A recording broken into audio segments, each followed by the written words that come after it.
दुनिया की best teacher जो किसी फैंसी स्कूल में नहीं, स्लम्स के एक छोटे से कमरे में पढ़ाती हैं। मैं स्कूल और क्लासरूम का वेट करती रहती तो कभी नहीं कर पाती। I started under the roof, under the tree, under a bridge. हमें जहाँ जगह मिली। ये मेरा ड्रीम है to see my country 100% literate. इन्होंने 139 कंट्रीज के 5000 टीचर्स को बीट कर जीता ग्लोबल टीचर प्राइज 2026 और साथ ही इन्हें मिले $1 मिलियन यानी 9 करोड़ रुपए। Meet Rubal Nagi, world's best teacher जिन्होंने 15 लाख से भी ज्यादा बच्चों को पढ़ाया है बिना स्कूल बिल के। बकेट्स उठाई आर्ट कैंप्स के बाद और दीवारें पेंट करना शुरू किया। पहली दीवार पेंट की तो 15-20 बच्चे खड़े थे, दूसरी की थोड़े ज्यादा, तो तीसरी वॉल को पेंट किया, एक बड़ा म्यूरल। तो 200 के ऊपर बच्चे मेरे पीछे खड़े थे देखने के लिए कि ये क्या है। कह रहे मुंबई में एक बच्चे को ये नहीं पता था कि पेंसिल क्या होती है। I hope you never meet anybody like that. मैंने अपने 25 साल की जर्नी में देखा है लोगों ने दरवाजा बंद किया है, मेरे मुंह पे पानी डाला है, कचरा डाला है कि नहीं आना है, हमें बच्चों को स्कूल नहीं भेजना है। बहुत सारे लोग honestly they used to mock me. मेरे फ्रेंड्स बोलते थे कि जब देखो स्लम्स में बैठी रहती हैं, आपके पास कोई प्रोफेशन नहीं है। 25 साल से लगातार मेहनत करके ये न सिर्फ बच्चों की बल्कि विमेन एम्पावरमेंट में भी रैपिड प्रोग्रेस ला रही हैं। हमारे हर शास्त्र में हर जगह पे नारी को आगे रखा गया है। उमापति महेश, लक्ष्मी नारायण, तो हम कैसे कह सकते हैं कि नारी किसी से कम है? सिर्फ 30 बच्चों से शुरू हुआ ये सफर आज 15 लाख बच्चों तक पहुंच चुका है और पिछले 20 सालों में 800 से ज्यादा लर्निंग सेंटर्स खुल चुके हैं। On this episode of stories from Bharat हम मिल रहे हैं दुनिया की बेस्ट टीचर से मुंबई के धोबी घाट में, जहां है उनका लर्निंग सेंटर। ये ना सिर्फ क्लास के आइडिया बदल रही हैं, बल्कि इंडिया की लर्निंग स्पिरिट को दुनिया तक लेकर जाए। So it is the respect that you want to give to teachers, to educators who are shaping the future of the world.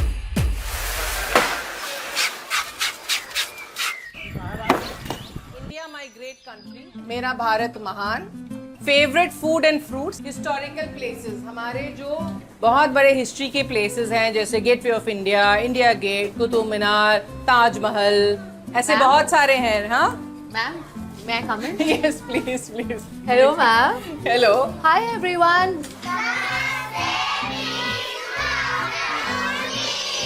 नमस्ते। ये क्लासरूम है या मैजिक रूम है? क्लासरूम, पर यहाँ बहुत सारा मैजिक होता है। अच्छा, आप सबको बड़े होकर क्या बनना है? Police officer, IAS officer, It's okay. इनकी तरह आपको क्या? फौजी। वाह, अच्छी है दीदी, सुंदर है। अच्छा बताओ यहाँ बच्चे इतने खुश हैं। आई एम श्योर टीचर बहुत स्पेशल है वहाँ। And ma'am, lovely to meet you. Thank you. Rubal Nagi की कहानी शुरू होती है जम्मू एंड कश्मीर के देवली से। एक आर्मी परिवार में पैदा हुई रूबल बचपन से ही एक सवाल लेकर बड़ी हुई, अगर मुझे पढ़ाई का मौका मिल रहा है तो रास्ते पर खेलते हुए इतने सारे बच्चे स्कूल क्यों नहीं जा पाते? सो मैम, एक टीचर सिर्फ पढ़ाता नहीं है, जिंदगी बदल देता है। तो आपने इतनी बड़ी जिम्मेदारी क्यों ली? मैं एक आर्मी अफसर की बेटी हूँ। मैं देश के छोटे से छोटे गांव में, शहरों में रही हूँ और मैंने देखा है शिक्षा का महत्व क्या है। और मैं जब खुद छोटी थी तब अपने पेरेंट्स को पूछती थी कि जो बच्चे सड़कों के बाजू में दौड़ रहे हैं, शॉप्स में काम कर रहे हैं, वो स्कूल क्यों नहीं जा रहे हैं? सो कहीं ना कहीं बच्चों के साथ लगाव और शिक्षा के साथ बच्चों को शिक्षित होना, ये लगाव मुझे बचपन से ही था। और आज बच्चों से मैं जुड़ी नहीं हुई हूँ। आज आई थिंक बच्चे मुझसे जुड़ गए हैं। मेरी लाइफ बच्चों से शुरू होती है और वहीं खत्म होती है। तो I think this is the biggest blessing जो मुझे आज भगवान ने दी है। इन्होंने कर्नाटका में 10th तक पढ़ाई की, कोलकाता में 12th, मदुराई से पॉलिटिकल साइंस और फिर लंदन तक सफर तय किया। हर जगह उन्होंने टीचर्स से सीखा, उन्हें देखा और एक गहरी बात समझी कि एक टीचर की सोच एक बच्चे की जिंदगी बदल सकती है। तो जब मेरे फादर की पोस्टिंग कर्नाटका में हुई तो वहाँ इंग्लिश मीडियम था।